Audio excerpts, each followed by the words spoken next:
Well, here we go. Testing, testing, 1, 2, 3. Testing, 1, 2, 3. All right, we're good. I'm driving with the convoy down broken roads. These reclaimed pathways that were once paved.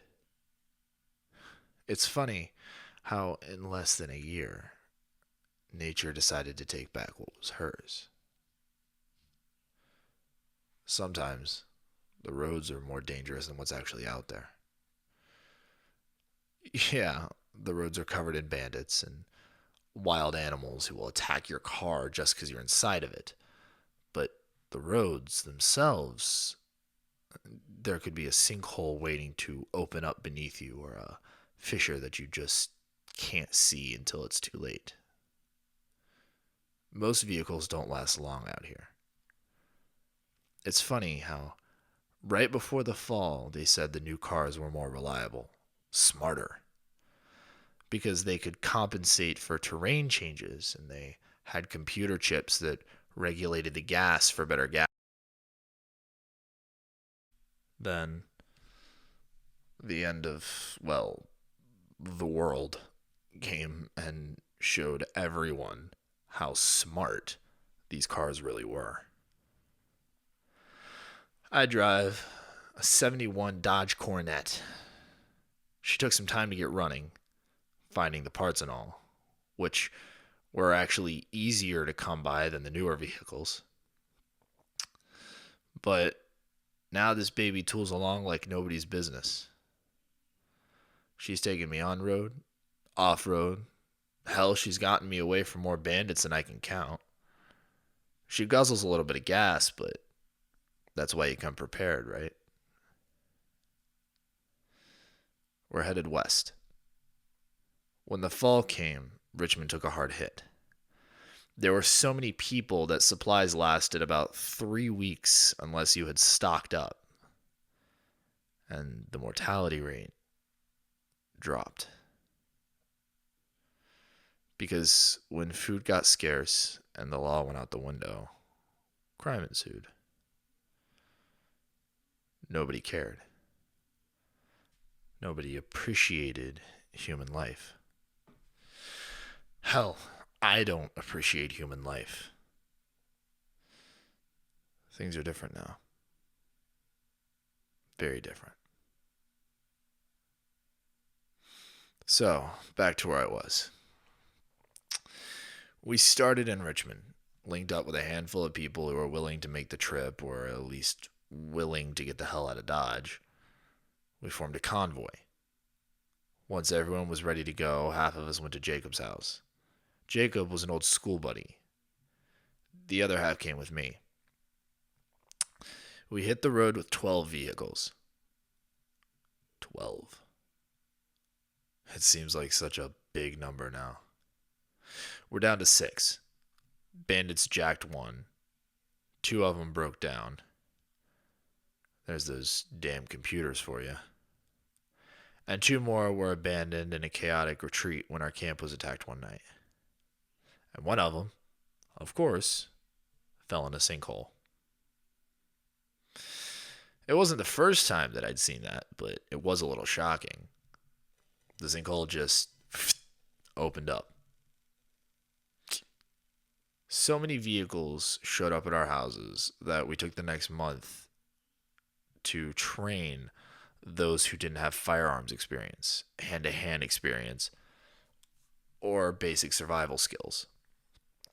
All while we armored the vehicles we thought would be able to make the journey. You know, extra metal plating, souping up the engines if we had or could get the parts. I guess the advantage to knowing some mechanics came in more handy than we thought. After all that, the two halves rendezvoused at the halfway point. We rendezvoused in Ashland. This little town, this little town had gone to shit. Not because of people. I mean, they had their part, but it was mainly due to nature. It was overgrown. Shit. It was a cute little town on the tracks. Now, trees grow in the tracks, in the streets. Storefronts broken into, glass everywhere. Vines and ivy grew up the inside walls of the little coffee shop and other places that had planted it for aesthetic purposes. But we met there regardless of the condition of the town. It was quiet. It was nice. Nobody there, and if there was, no one was willing to mess with 12 fully armored cars and trucks. We were an armored convoy. Never thought I'd be in one of those.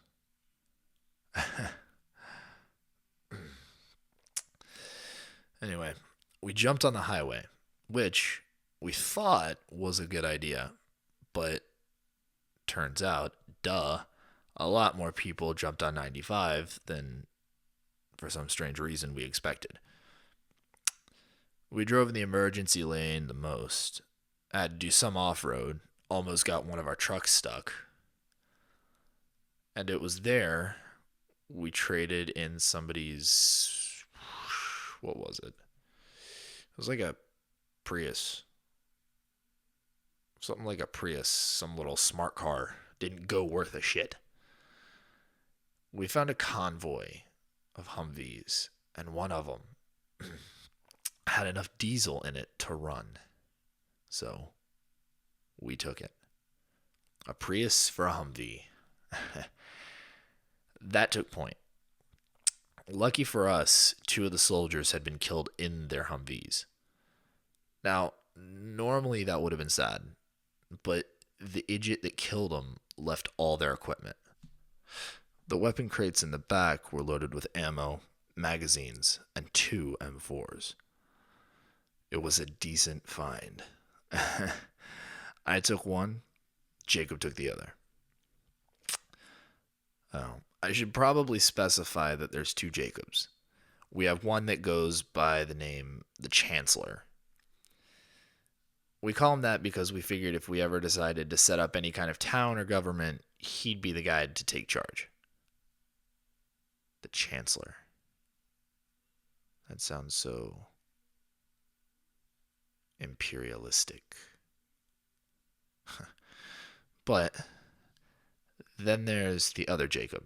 He just goes by Jacob or Schulz. The fall came 3 months after he got back from basic, so he was the only one with true military experience. I learned from my dad, but I still find the old methods effective. Anyway, that Jacob, Schulz, took the other M4, and he took point as he was the best at driving the Humvee. I took rear. Always. It was also nice because then I could split off from the convoy and go check something out on my own time. I would just radio ahead, tell them I'd be back, and go. Usually, they would go about 10 to 20 miles, then wait for me.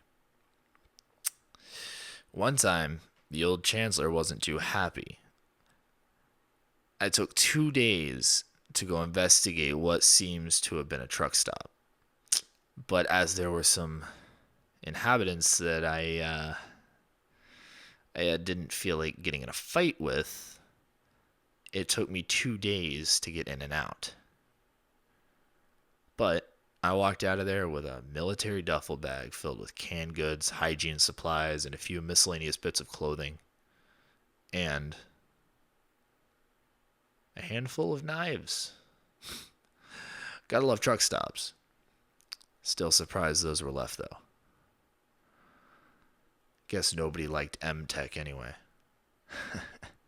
I hated them, but that's besides the point. Got back, and Jacob, the Chancellor I mean, gave me a big lecture about how I put the safety of the convoy at risk. Yeah, but when I put that duffel down in front of him, he shut up pretty quick. We don't really know where we are going. Just west. We have avoided big cities, but we're going to have to hit Charlottesville. That's a big city. That's a big city. I got a gut feeling about Charlottesville. I've had one since we made the plans to go 3 days ago. Yeah, we need supplies, but a handful of bandits is better than a well organized militia, which is what most of the larger cities have formed by now. We'll see. All I know is I have made it clear. I don't like big cities. I mean, most people don't. But there's something about Charlottesville. Something that makes me more uneasy than ever before. Charlottesville. Will that be our grave? Is that where we'll all meet our end? In Charlottesville?